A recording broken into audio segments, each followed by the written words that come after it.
Okay, so that forms mainly the graphic card part and the expansion part of the motherboard. Then we look at the number of SATA ports. Look at how many SATA ports you can get. This usually used to be just 2 or 4 of them or so, but now you can find from between 4 and 8 SATA ports on a motherboard.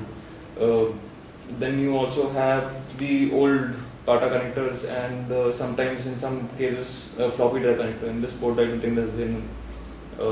So yeah, that's mainly the motherboard part. We look at the expansion at the back. So look at the number of connectors that you get for SATA. So these are the SATA connectors. This board has eSATA, which lets you connect eSATA hard drives and storage devices at the back. You have your LAN adapter. Some of the motherboards come with 2 or in some cases we've seen 4 LAN adapters at the back for the motherboard. You also have the SDMI connector. This is really useful if you're trying to set up an STPC. It lets you connect your TV directly to the computer, and the audio and video are both channeled through a single connectivity of the SDMI.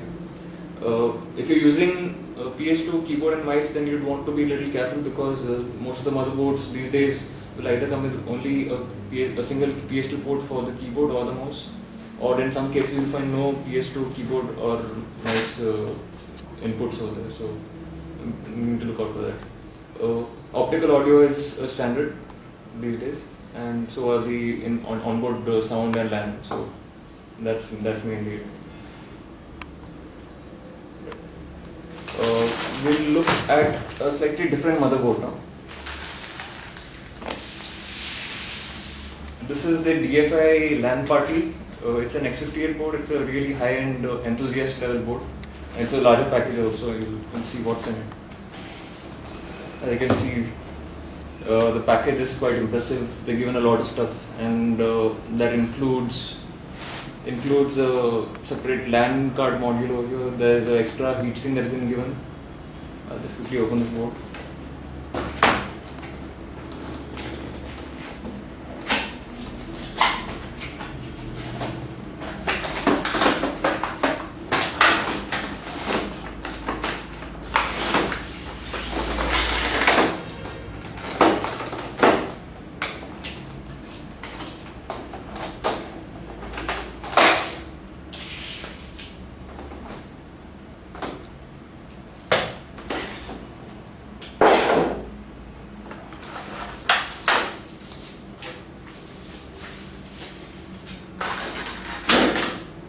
Now if you look at this socket, it's a much larger socket. This is made for the Intel NeHLM or the Core i7 processors.